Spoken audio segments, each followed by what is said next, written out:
Hello everyone, welcome to SSC study. Friends, आज की video में हम डिस्कस करने वाले हैं एसएससी सीपीयू एसआई 2022 नोटिफिकेशन के बारे में। फ्रेंड्स, आप लोगों को जो इंतज़ार था वो फाइनली ख़त्म हो चुका है। एसएससी ने अपनी ऑफिशियल साइट पर सीपीयू एसआई के लिए जो वैकेंसी निकालनी थी उसका नोटिफिकेशन रिलीज़ कर दिया है। तो आज हम उसी पॉइंट टू पॉइंट नोटिफिकेशन के बारे में डिस्कस करने वाले हैं। सारे पॉइंट हम इस वीडियो में क्लियर करने वाले हैं कि आपकी सिलेक्शन प्रोसीजर क्या रहने वाला है, क्वालिफ़िकेशन क्या मांगी है, या फिर आपकी पोस्ट कितनी निकाली इस बार। तो सारा कुछ आज हम इस वीडियो में कवर करने वाले हैं। तो फ्रेंड, बने रहिए वीडियो पर। अगर आप वीडियो पर नए हैं तो चैनल को सब्सक्राइब जरूर कर लेना, एंड वीडियो अच्छी लगी तो वीडियो को लाइक कर देना। चलिए वीडियो को शुरू करते हैं। तो हम आ गए हैं अपनी एसएससी की ऑफिशियल साइट पर। तो इस पर जो आपको अपडेट दिखाई दे रहा है 10 अगस्त, ये आपको जो अपडेट दिखाई दे रहा है 10 अगस्त, notice of sub inspector in Delhi police and central armed police forces examination 2022, इसका जो नोटिफिकेशन है वो एसएससी ने रिलीज़ कर दिया है। तो इसको हम डाउनलोड कर लेते हैं। ये डाउनलोड हो रहा है।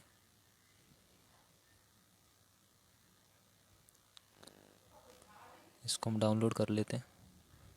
फाइनली डाउनलोड हो चुका है। अब इसके हम पॉइंट टू पॉइंट सारे पॉइंट डिस्कस करने वाले हैं। तो फ्रेंड्स, इसमें लगभग 48 पेज की जो पीडीएफ है वो आपके सामने है। इसमें हम सारा कुछ डिस्कस नहीं करेंगे। जो जो आपके लिए इम्पोर्टेंट है, आपको जानना ज़रूरी है, वही आज हम इस वीडियो में देखने वाले हैं। तो फ्रेंड्स, ये जो वैकेंसी है आपकी सब inspector in Delhi police and central armed police forces examination 2022, ये जो आपकी वैकेंसी निकाली गई है एसएससी सीपीयू एसआई की तरफ से, इसमें आपकी जो दिल्ली पुलिस में है और आपकी सेंट्रल आर्म पुलिस फोर्सेस में है, इसमें आपको दोनों जगह वैकेंसी देखने को मिल जाएंगी। तो इसमें कुछ इंपॉर्टेंट डेट्स हैं, इसको देख लेते हैं।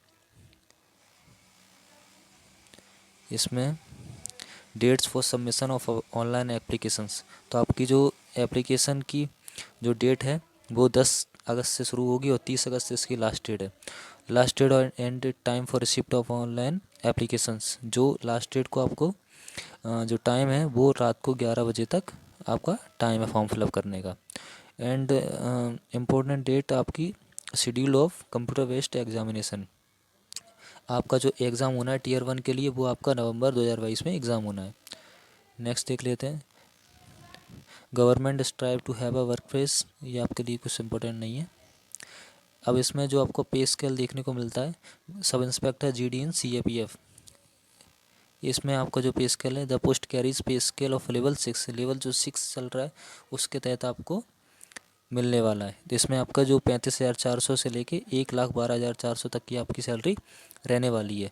नेक्स्ट देख लेते हैं sub inspector executive male female इन दिल्ली पुलिस, जो दिल्ली पुलिस में आपकी निकाली गई है उसमें आपका जो पे स्केल है वो भी लेवल 6 पे रहने वाला है। ठीक है, अब बात कर लेते हैं वैकेंसीज़ के बारे में। जो वैकेंसी कितनी है, तो वैकेंसी आपकी सब इंस्पेक्टर एग्जीक्यूटिव इन दिल्ली पुलिस मेल, जो दिल्ली पुलिस में जो सब इंस्पेक्टर के लिए वैकेंसी निकाली गई उसमें मेल की कितनी वैकेंसी है देख लेते हैं। अब इसमें ये जनरल के लिए 79 पोस्ट हैं, ओबीसी के लिए 42 पोस्ट हैं, एससी के लिए 24 पोस्ट हैं। टोटल मिला के जो पोस्ट हैं आपकी वो 180 पोस्ट हैं मेल के लिए। एंड जो अदर पोस्ट जो आ जाती हैं आपके सामने, एक्स सर्विसमैन के लिए 13 पोस्ट हैं, and ex serviceman special category वाले के लिए 12 पोस्ट हैं। डिपार्टमेंटल कैंडिडेट जो अभी डिपार्टमेंट में काम कर रहे हैं उनके लिए जो पोस्ट हैं वो 23 पोस्ट रिजर्व की गई हैं। टोटल मिला के जो मेल के लिए दिल्ली पुलिस में पोस्ट हैं वो 228 पोस्ट आपको देखने को मिल जाती हैं। अब बात कर लेते हैं फीमेल के बारे में कि फ़ीमेल में दिल्ली पुलिस में कितनी पोस्ट निकाली गई हैं। इसी तरीके से जो फीमेल में टोटल वो आपकी पोस्ट है वो 112 पोस्ट निकाली गई हैं। अब बात कर लेते हैं सब इंस्पेक्टर जीडी इन CAPF central arm police forces में जो आपकी वैकेंसी निकाली गई है उसमें आपको टोटल कितनी पोस्टें देखने को मिल जाती हैं।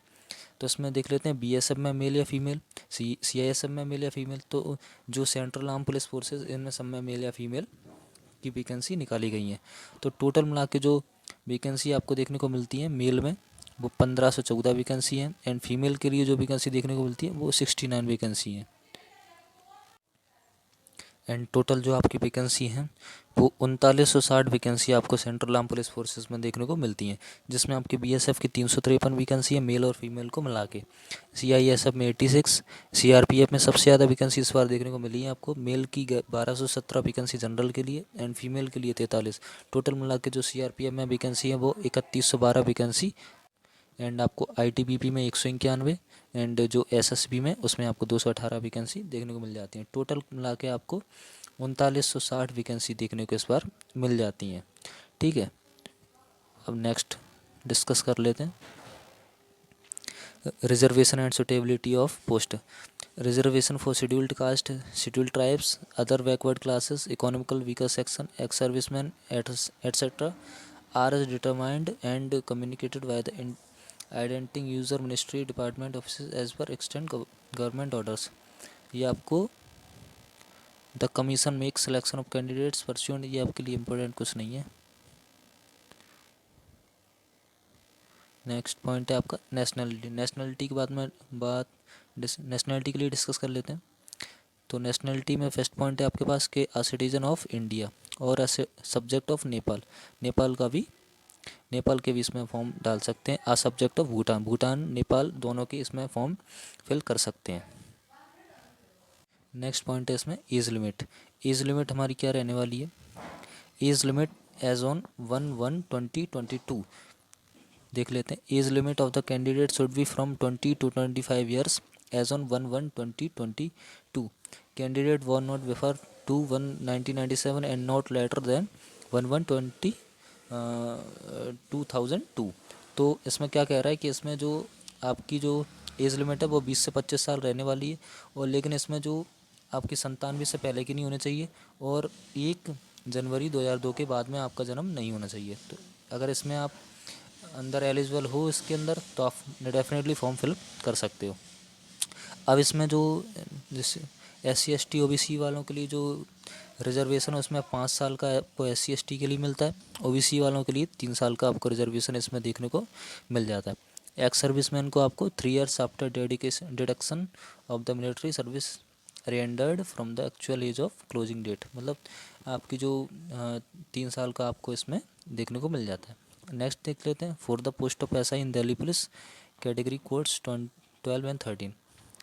इसमें आपको जो दिल्ली पुलिस में वैकेंसी उसके लिए जो widows, divorced women and women judicially separated from their husband who are not remarried. इसमें जो दिल्ली पुलिस में वैकेंसी उसमें जो विधवा हुई या फिर जिनका डाइवर्स हो चुका उनको 35 साल तक वो अपना फॉर्म फिलअप कर सकती हैं। ठीक है, और next widows, divorced women and women judicially, जो SC ST के लिए जो वुमेन है वो 40 साल तक अपनी फॉर्म को फिलअप कर सकती हैं। और जो CAPF की में देख लेते हैं, CAPF में जो डिपार्टमेंटल कैंडिडेट हैं जो अभी वहाँ काम कर रहे हैं उनके लिए 30 साल तक एज है, एंड जो OBC वालों के लिए 33 एंड जो SC ST वालों के लिए 35 तक आप फॉर्म फिलअप कर सकते हैं, अगर जो कैंडिडेट अभी वहाँ पर काम कर रहे हैं उनके लिए। नेक्स्ट पॉइंट हम ये कुछ आपके लिए ज़्यादा इम्पोर्टेंट नहीं है, इम्पोर्टेंट पॉइंट्स मैं आपके लिए डिस्कस कर रहा हूँ। अब इसमें हाउ टू अप्लाई, तो इसमें आपको क्या करना है, applications are required to be submitted in online mode only at the official website of SSC headquarter. SSC की जो आप फॉर्म फिलअप करोगे वो ऑफिशियल जो SSC की साइट है ssc.nic.in, इसी पर जाके आप फॉर्म फिलअप कर सकते हो। अब इसमें जो कुछ मांगा है, in the online application form candidates are required to upload,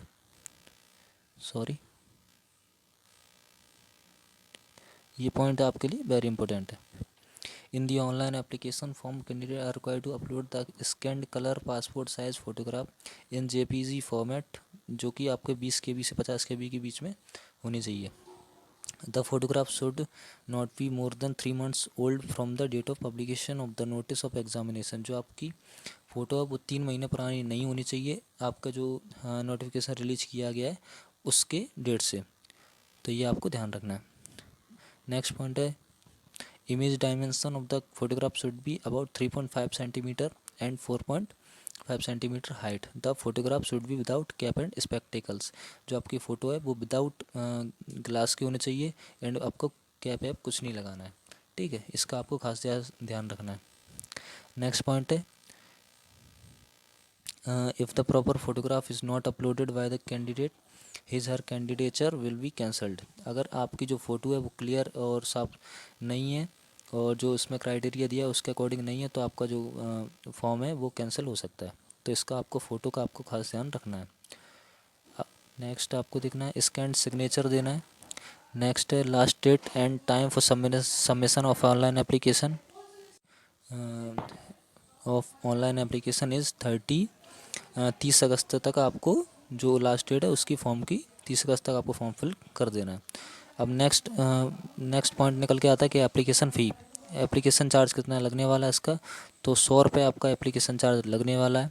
इसमें आपको बड़ों के लिए 100 रुपये, सॉरी, फ़ी पेएबल रुपये 100 रुपीज़ 100 ओनली।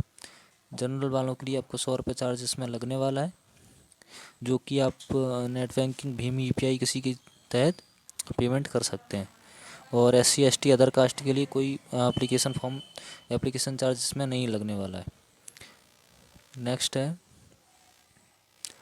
आपका सेंटर ऑफ एग्जामिनेशन। आपके जो स्टेट है, सेंटर ऑफ एग्जामिनेशन में आपका जो स्टेट है, कौन से रीजन में आपका स्टेट आ रहा है वो आपको देख लेना है। जैसे कि सेंट्रल रीजन में आपका बिहार एंड उत्तर प्रदेश दोनों आते हैं। अब इसमें जो बिहार और उत्तर प्रदेश दोनों के जो इस डिस्ट्रिक्ट हैं उसमें आपको सेंटर देखने को, अब इसमें सेंट्रल रीजन में आपको इतने सारे डिस्ट्रिक्ट देखने को मिल जाते हैं। तो आप अपना अपना डिस्ट्रिक्ट इसमें चेक कर लेना है कि इसमें कौन से डिस्ट्रिक्ट में आपका सेंटर जाएगा। अब नेक्स्ट इतने सारे रीज़न है, आप अपना इसमें चेक कर लेना। अब नेक्स्ट पॉइंट आता है स्कीम ऑफ एग्जामिनेशन क्या रहने वाला है। तो इसमें जो पेपर वन में जो आपका सिलेबस रहने वाला है वो रहने वाला है general intelligence and reasoning, general knowledge and general awareness, quantitative aptitude या फिर इंग्लिश कॉम्प्रिहेंशन। जनरल इंटेलिजेंस का आपको 50 क्वेश्चन देखने को मिल जाते हैं, जिसमें आपके 50 मार्क्स के ही होते हैं। एंड जनरल नॉलेज में आपको 50 क्वेश्चन देखने को मिल जाते हैं। क्वांटिटेटिव एप्टीट्यूड में आपको 50 क्वेश्चन देखने को मिल जाते हैं। एंड इंग्लिश कॉम्प्रिहेंशन में आपको 50 क्वेश्चन देखने को मिल जाते हैं। ये 200 क्वेश्चन 200 मार्क्स के आपको होते हैं, जो कि आपको 2 घंटे में कंप्लीट करने होते हैं। ठीक है, Tier 1 का ये शेड्यूल है। अब नेक्स्ट जो Tier 1 क्लियर कर लेते हैं उनके लिए पेपर 2। तो पेपर 2 आपका होता है, वो सिर्फ इंग्लिश के लिए होता है। इंग्लिश लैंग्वेज एंड कॉम्प्रिहेंशन का इसमें 200 क्वेश्चन होते हैं और 200 नंबर का ये एग्ज़ाम होता है, जिसमें आपको 2 घंटे का टाइम दिया जाता है। ठीक है, नेक्स्ट पॉइंट है, questions in both papers will be of objective multiple. जो आपका जो एग्ज़ाम होना है वो ऑब्जेक्टिव टाइप आपका एग्ज़ाम होना है। एंड जिसमें आपका 4 ऑप्शन होंगे। Questions will be set in Hindi and English in parts 1, 2 and 3 of paper 1। There will be negative marking 1/4 की जो नेगेटिव मार्किंग इसमें आपको देखने को मिल जाती है। Paper 1 and paper 2 candidates are therefore advise to keep this in mind while answering the question. तो इसमें आपको क्या कह रहा है, जो पेपर 1 है आपका, वो इसमें जो इंग्लिश को छोड़ के बाकी जो 3 सेक्शन है आपके, वो आपको इंग्लिश और हिंदी दोनों में देखने को मिलेंगे। और जो नेगेटिव मार्किंग इसमें आपकी वो 1/4 की आपको देखने को मिलेगी। ठीक है, नेक्स्ट पॉइंट है, इसमें आपको जो NCC सर्टिफिकेट है उसमें आपको कुछ इसमें 10 मार्क्स की NCC C सर्टिफिकेट में आपको छूट मिलने वाली है। और NCC B सर्टिफिकेट में आपको 6 मार्क्स, NCC A सर्टिफिकेट में आपको 4 मार्क्स मिलने वाले हैं पेपर 1 एंड पेपर 2 में। तो जिनके पास NCC का सर्टिफिकेट है उनके लिए बेनिफिशियल है। अब इसमें जो आपको जो सिलेबस है इसका वो देख लो। General intelligence and reasoning paper 1 के लिए जो आपका जो सिलेबस के लिए ये है general knowledge, quantitative aptitude, English comprehension. इसमें आपको जो चैप्टर पूछे आएंगे वो सारा कुछ इसमें डिटेल में दिया रहा है। पेपर 2 आपका जो इंग्लिश के लिए होना, उसमें जो सिलेबस है ये आपको सिलेबस देखने को मिल जाएगा। अब नेक्स्ट पॉइंट है हमारा physical standard and physical endurance test. तो फिजिकल के लिए जो इनने क्राइटेरिया रखा है, वो मेल के लिए जो रखा है वो 170 सेंटीमीटर के लिए हाइट होनी चाहिए। एंड जो हिल एरियाज़ हैं उनमें 165। और and all candidate belonging to schedule tribe, जो SC ST वाले हैं उनके लिए 162 जो हाइट है वो रखी है।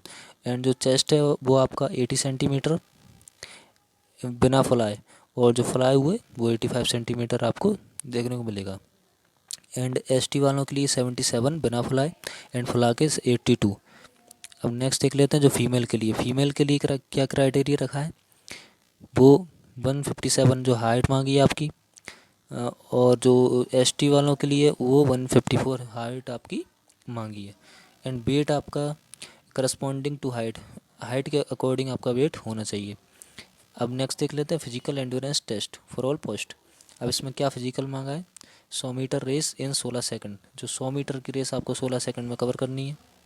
1.6 देन आपको 1.6 किलोमीटर की रेस 6.5 मिनट में क्लियर करनी है। देन आपको लॉन्ग जंप 3.65 मीटर की 3 चांसेस मिलेंगे आपको। हाई जंप आपको मांगी है 1.2 मीटर की, एंड शॉर्ट पुट आपको 4.5 मीटर का 16 LVS का आपको शॉर्ट पुट, ठीक है। और फीमेल के लिए क्या क्राइटेरिया है, फीमेल के लिए 100 मीटर की रेस है, वो आपको 18 सेकंड में क्लियर करनी है। एंड 800 मीटर की रेस आपको 4 मिनट में क्लियर करनी है। इसमें आपको लॉन्ग जंप 2.7 मीटर का, एंड हाई जंप आपको 0.9 मीटर का आपको हाई जंप करना है, जो जिनके लिए आपको 3 चांस मिलेंगे। नेक्स्ट आपको जो पॉइंट है medical standard, medical examination. Then आपका फिजिकल हो गया, अब आपका मेडिकल होना है। तो मेडिकल में आपका जो प्रोसीजर है, all the candidates who qualify in paper 2 will be medically examined by the medical officer of the CAPF or any other medical officer or assistant surgeon belonging to grade 1 of any central state government hospital or dispensary. Candidates who are found to be unfit will be informed of the position, and they can make an appeal before review medical board within the prescribed time limit of 15 days. Friends इसमें आपको कह रहा है कि जो candidate paper 2 qualify कर लेते हैं, फिजिकल क्वालिफाई कर लेते हैं, उनको मेडिकल के लिए भेजा जाता है। अगर वो मेडिकल में कहीं ना कहीं अनफिट होते हैं तो उनको 15 दिन के लिए वो मेडिकल जो अनफिट हुए हैं उसको सुधारने का चांस मिलता है, ठीक है। 15 दिन के बाद अगर अब वो आपका सही हो जाता है तो आप दोबारा अपना मेडिकल करवा सकते हैं, ठीक है। अब इसमें आई साइट दे रखा है, आई साइट के लिए the minimum near vision should be N6 better eye and N9 worse eye. The minimum distant vision should be 6/6. 6/6 आपका बेटर आई होना चाहिए, एंड 6/9 आपका वर्स आई होगा। और both eyes without any correction like wearing glasses और surgery of any kind to improve visual acuity in right handed person, the right eye is better eye and vice versa. इसमें आपको कह रहा है कि जो आपका आई है वो 6/6 होनी चाहिए, एंड आपको विदाउट ग्लास की होना चाहिए, कोई ग्लास या फिर कोई सर्जरी आपकी नहीं होनी चाहिए आँख की। नेक्स्ट पॉइंट है the candidate must not have knock knee, flat foot, varicose vein और squint in eyes, and they should process high colour vision. इसमें आपको जो नॉकनी नहीं होनी चाहिए आपके पैरों में, फ्लैट फुट नहीं होना चाहिए, और हाई कलर विजन कुछ नहीं होना चाहिए। नेक्स्ट पॉइंट है they must be in good mental and bodily health and free from any physical defect. कोई भी आपके अंदर बीमारी या फिर कुछ मेंटल इफेक्ट नहीं होना चाहिए बॉडी में। अब आपको जो प्रोसीजर ये देखने को मिल जाएगा physical. Finally selected candidates for the post of sub inspector would, as part of training curriculum, have to pass 7 obstacle events as mentioned below. इस अगर आप तीनों स्टेप ये क्लियर कर लेते हैं उसके बाद आपका जो बोर्ड की तरफ से ये आपको 7 ऑब्स्टिकल आपको क्लियर करनी पड़ेगी, जिसमें आपको jumping over the vertical board, holding the rope on jumping from the board, Tarzan swing, jumping on the horizontal board, parallel rope, monkey crawl and vertical rope. इस 7 ऑब्स्टिकल आपको क्लियर करनी पड़ेगी। अब नेक्स्ट बात आती है, इम्पोर्टेंट पॉइंट है कि आपको बॉडी में टैटू अलाउ है या नहीं। तो friends tattoo will be allowed as per following stipulations only. अगर अगर टैटू आपका ये फॉलो कर रहा है तो content tattoo depicting religious symbol on or figures and the name as followed in Indian army as permitted. अगर आपके जो बॉडी पर अगर जो टैटू नेम के अकॉर्डिंग या कहीं आपका कोई रिलीजियस सिंबल हो तो वो अलाउ किया जाएगा। Location tattoos marked on traditional site of the body like, देख लेते हैं लोकेशन जो होनी चाहिए आपकी टैटूज़ की, tattoos marked on traditional sides of the body like inner aspect of four arm but only left four arm. जो आपका टैटू होना चाहिए वो राइट में नहीं होना चाहिए, लेफ्ट वाली जो आर्म है उसमें होना चाहिए। एंड नेक्स्ट पॉइंट है साइज़। साइज़ आपका जो टैटू का होना चाहिए, जैसे आपके हाथ में तो हाथ का 1/4 होना चाहिए, या फिर जो एल्बो में तो उसका 1/4 आपका साइज़ होना चाहिए, इससे ज़्यादा आपको अलाउ नहीं किया जाएगा। तो ये कुछ इंपॉर्टेंट पॉइंट्स मैंने आपके सामने डिस्कस किए हैं। जो जो इम्पोर्टेंट है वो मैंने आपको बताया। अगर आप इसमें एलिजिबल हो तो आप डेफिनेटली जो फॉर्म है उसको फिलअप कीजिए। इसमें आपकी लगभग 4300 प्लस वैकेंसी आपको देखने को मिल जाएगी। तो फ्रेंड्स मिलते हैं नेक्स्ट वीडियो में, तब तक के लिए जय हिंद जय भारत। अगर आप चैनल पर नए, चैनल को सब्सक्राइब जरूर कर देना। वीडियो अच्छी लगी तो वीडियो को लाइक कर देना। चलिए मिलते हैं नेक्स्ट वीडियो में। जय हिंद जय भारत।